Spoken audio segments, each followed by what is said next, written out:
Have you ever felt like something was off, but you stayed anyway? You told yourself that you were overreacting or being too sensitive, and you hoped things would get better if you just tried harder. Here's the truth. Your gut wasn't wrong. You were just taught to ignore it. I learned this the hard way through 3 marriages where I kept falling for their potential instead of the reality. Today, I'm showing you how to break this pattern in any relationship. Romantic, family, friends, at work, so you can trust yourself first and feel clear and confident instead of guilty and in self-doubt. So why do we do this? Why do smart, capable women ignore their inner voice telling them something's wrong? A lot of it comes from childhood conditioning. We were taught to be nice, not to be honest. We were taught actually to not speak up when someone hurt us, right? Because that might hurt their feelings. And so we were taught to be nice, which is a lot of times not being honest. We were taught to be accommodating to other people, not to ourselves. So we were taught to not advocate for ourselves. We learned to fear being labeled or judged as too sensitive or overreacting. And so we learn to not trust ourselves. We have this thing that I call hope addiction. We believe that people will change if we just try harder, if we're nicer. I recognized a few years ago that I had this pattern of this unconscious pattern of falling in love with people's potential and not the reality. So that kept me from listening to my gut because I just kept telling myself that they would live into the reality that I had created for them in my mind. This doesn't just happen in romantic relationships when we override our gut, when we don't listen to our intuition or our instincts. It's the friend who always takes, the family member who belittles or manipulates you, the work situation where you're undervalued. So this is the pattern. We override our gut in small moments, which trains us then to override our gut in big moments. And it starts with, I'll just let that comment slide, and ends up with years and years of tolerating unacceptable behavior. And here's what happens when we keep overriding that gut feeling year after year. Resentment builds silently inside while you're smiling on the outside. Self-trust erodes until you no longer believe your own perceptions. You no longer believe what you feel or think or see. You start to disconnect from your own needs. You forget what you want, what you desire, what you like, what your preferences are, what you actually need. Ignoring our gut allows us to keep these fantasy versions of people in our life, and that keeps us in this unhealthy pattern. Let me tell you about the moment that everything shifted for me. I was sitting at the dinner table with my 3rd husband, toward the end of our marriage, although I didn't know it at the time. He'd gotten increasingly controlling and demanding of my time and energy. And he was asking me something at the dinner table. I don't remember the conversation, but I felt myself shutting down. And it wasn't controlled or deliberate. I just felt myself going silent. And instead of being my normal, open, sharing self, I started giving very short answers to his questioning. And he called me out on it. He asked why I wasn't sharing, why I wasn't participating in the conversation. I don't know where the words came from, but I heard myself say, I guess I'm just guarding my heart. And he exploded. He told me that that was the cruelest thing I could have ever said or done to him. Then he stonewalled me, left the table, and played the victim. But here's what matters. For the first time, I trusted what my body was telling me. I didn't override it. I didn't apologize for it. My gut was protecting me, and I finally listened. My intuition whispered, and I paid attention. That marriage ended soon after, and it was the best decision I ever made to protect my heart.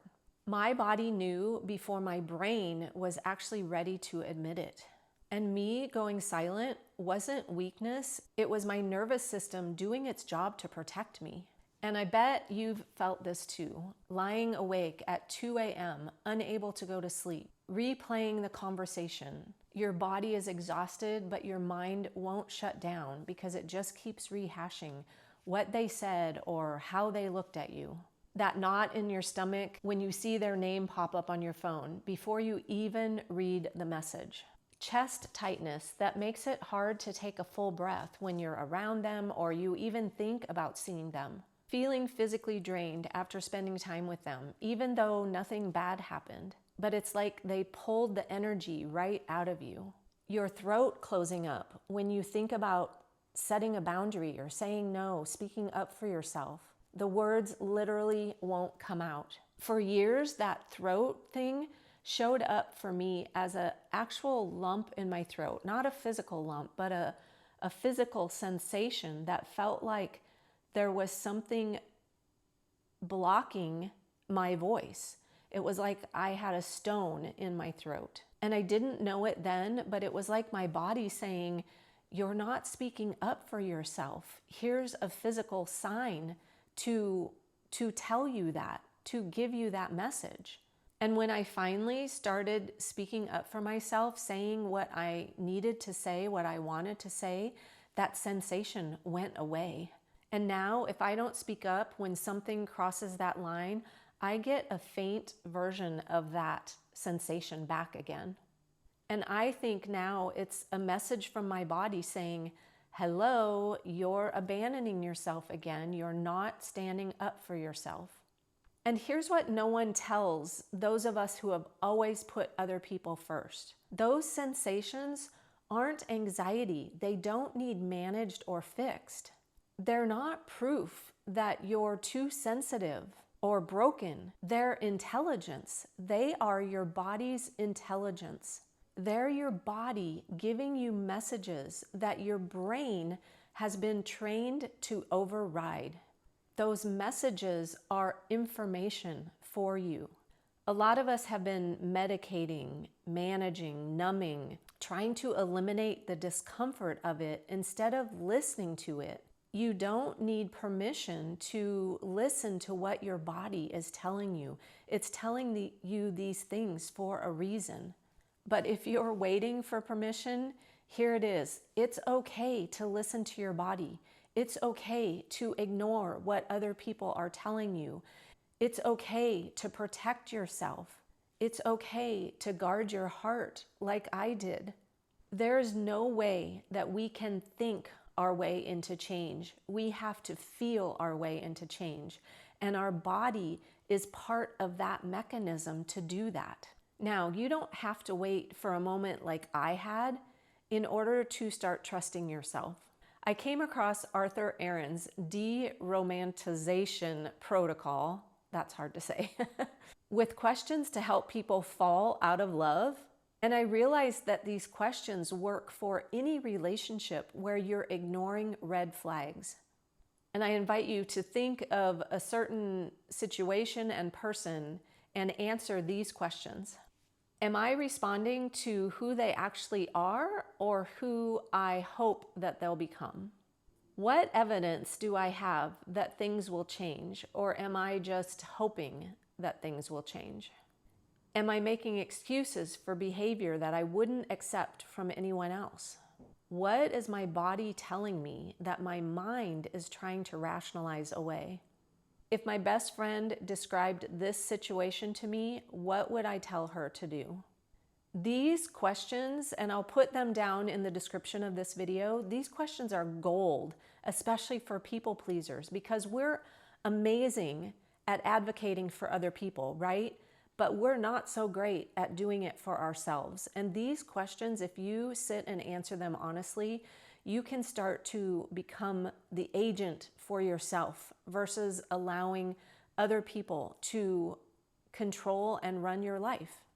The questions help to create clarity through distancing yourself from the situation and taking the emotional component out of it and looking at things through a different lens. And here's a practical step to take in your day-to-day life. Just notice when something feels off in your body. Chest tightness, stomach knots, shoulder tension. So notice that when your neck is tight, what is going on that is causing that? Because there's something, right? And the more we look at it and pay attention to it, the more we will start trusting those signs as truth.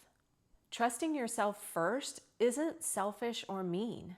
It's actually the most loving thing you can do because it stops resentment and lets you show up as your authentic self, as the genuine person that you are. And if you're realizing that you've been ignoring your gut in a certain situation, a certain relationship right now, the question isn't, what do I do? The real question is, what is it that I already know that I'm not admitting to myself? Here's what I want you to remember. Your gut wasn't wrong. You were just taught to ignore it. But you can learn to start trusting yourself again, starting today. Every time you honor that gut feeling, you're rebuilding self-trust. And believe me, it does get easier. If you've watched this far, I know that you're serious about breaking this pattern and you don't want to keep self-sacrificing just to keep the peace.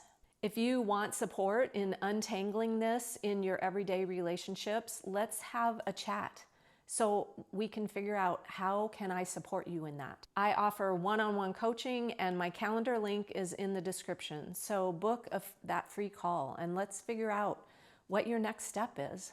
And if this resonated with you, you are not alone. Subscribe for more on breaking free of people-pleasing and putting yourself first without guilt. Imagine making decisions from that clarity instead of guilt. Imagine no longer doubting yourself. That's available to you.